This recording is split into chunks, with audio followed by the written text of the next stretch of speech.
स्वामी समर्थ. साक्षात देव तुझ्याशी बोलत आहे. मी तुझ्या दारावर धडपडत आहे. आत येण्यासाठी आमंत्रणाची तळमळ करत आहे. देव इतरांसारखा स्वार्थी नाही. स्वामींच्या हाताखाली तुम्ही तुमच्या कुटुंबाच्या कल्याणासाठी, बरेपणासाठी आणि तुमच्या विनंतीनुसार आर्थिक चमत्कारांची अपेक्षा करू शकता. पुढचा महिना येईपर्यंत तुमचे शरीर परिपूर्ण आणि शांत होईल. तुमच्या वाट्यावर येणाऱ्या लक्षणीय रकमेमुळे तुम्ही देवाला धन्यवाद द्याल. देव तुम्हाला वचन देतो की गोष्टी आर्थिकदृष्ट्या बदलतील व तुमचे प्रियजन भावनिक नातेसंबंधात बरे व्हाल. मी ज्या गोष्टी स्वामींच्या नावाने ठरवतो त्या खऱ्या होतील. देवाचा विश्वास माझा पूर्ण आहे. देवाचा आशीर्वाद इतका भरभरून ओसंडून व्हावेल की तुमच्या पुढील पिढ्यांसाठी संपत्तीचा वारसा ठरेल. जोपर्यंत तुम्ही कल्याणासाठी प्राप्त होत नाही तोपर्यंत हा व्हिडिओ पाहत राहा. स्वामी म्हणतात, संयम ठेवा. आयुष्यात काही गोष्टी उशिराच घडतात. माणूस जेवढा आजाराने थकत नाही त्यापेक्षा जास्त विचाराने थकतो. म्हणून हसत राहा, विचार सोडा, स्वामींच्या नामस्मरणात राहा. आपण आहोत तर जीवन आहे ही संकल्पना मनी बाळगा व जीवन निसंकोच जगा. आणि सदैव लक्षात असू द्या, अशक्य ही शक्य करतील स्वामी. स्वभाव इतका चांगला ठेवायचा ना की क्षणभर भेटलेला माणूस आयुष्यभर विसरला नाही पाहिजे. म्हणून स्वामींचा अनुभव सांगतो की एक विश्वासू मित्र किंवा मैत्रीण हजारो नातेवाईकांपेक्षा चांगला असतो. देव म्हणतो, तुम्ही फक्त प्रामाणिक प्रयत्न करा. अरे, साथ द्यायला आम्ही आहोत. तुम्ही 2 पावलं आमच्याकडे टाका, आम्ही 10 पावले तुमच्याकडे टाकतो. आजच्या शुभ दिनी तुम्हाला जे हवे ते स्वामींकडे मागा आणि त्यांना शरण जा. तुमची सर्व कार्य करण्यासाठी सतर्क राहा आणि तुमची परिस्थिती ही नक्की बदलेल. तुम्हाला फक्त ते मिळवण्यासाठी ध्यान करत राहायचे आहे. स्वामींचे नामस्मरण करत राहायचे आहे. लवकरच तुमच्या इच्छा पूर्ण होणार आहे. पैशाने उत्तम मार्ग तुम्हाला मिळतील, पण त्यासाठी स्पष्ट करण्यासाठी तुमची तयारी ठेवा. ते तुम्हाला मार्ग आपोआप मिळून जाईल. तुमच्या नात्यातील कटुता मिटेल. तुमचे जीवन आनंदाने भरून जाईल. फक्त नामस्मरण करायला विसरू नको. स्वामी म्हणतात, तुमच्याला स्वतः कळत नाही तुमच्या मनात काय चालले आहे. हे तुम्हाला कळत नसेल, पण मला ते कळते. कारण नामस्मरण करताना तुम्ही मला पाहत नसाल, पण मी तुम्हाला पाहतो. कारण मी तुमच्याच हृदयात आहे. एखादी व्यक्ती आनंदात आहे याचा अर्थ असा नाही की त्याच्या जीवनात सर्व काही सुरळीत आहे. ती व्यक्ती आनंदी आहे कारण जीवनाकडे बघण्याचा त्या व्यक्तीचा दृष्टिकोन सकारात्मक आहे. म्हणून विचार नेहमी सकारात्मक ठेवा. सर्व काही सकारात्मक घडेल. कोणी तुझ्याबद्दल वाईट विचार करत असेल, वाईट वागत असेल तर त्यांची चिंता तुम्ही करू नका. तो त्याच्या कर्माचा भाग ठरेल. देव त्यांना पाहून येईल.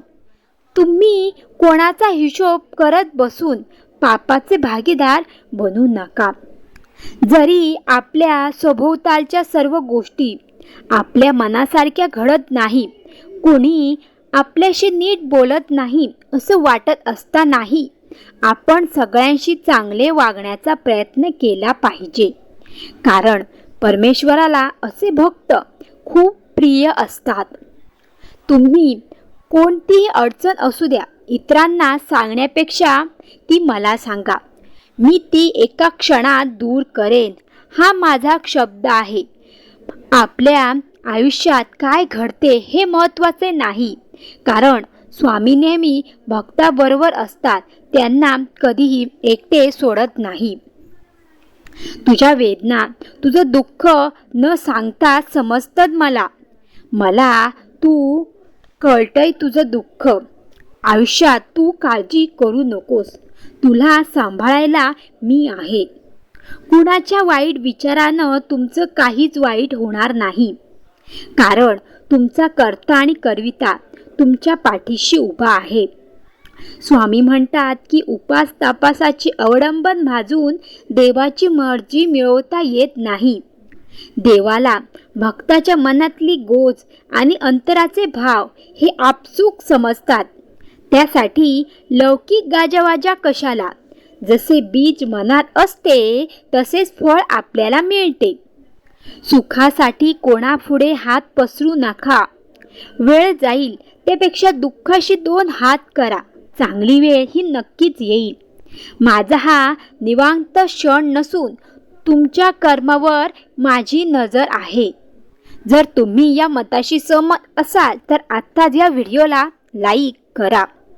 मितभाषी असतो सदा सुखी, व्यर्थ बोले तो होईल दुःखी, म्हणून कायम कमी बोला.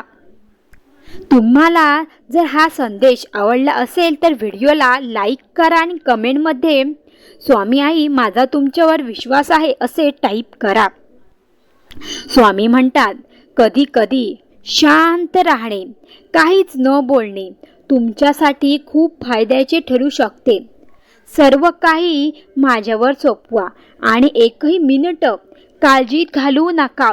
तुमची काळजी मला द्या, मी त्याची काळजी घेईन. जिथे देवाचे अस्तित्व आहे तिथे आनंद आहे. तुमच्या जीवनात आनंद अनुभवायचा असेल तर स्वामींच्या पाऊलखुणांचे अनुकरण नक्की करा.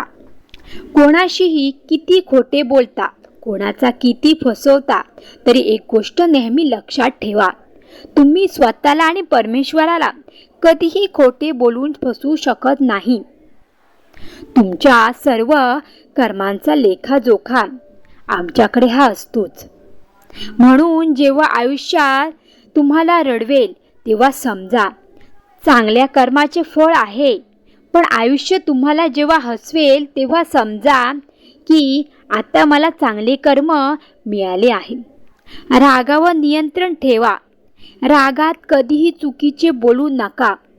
मूड चांगला होतो, रागही निघून जातो, पण बोललेले शब्द हे परत येत नाही.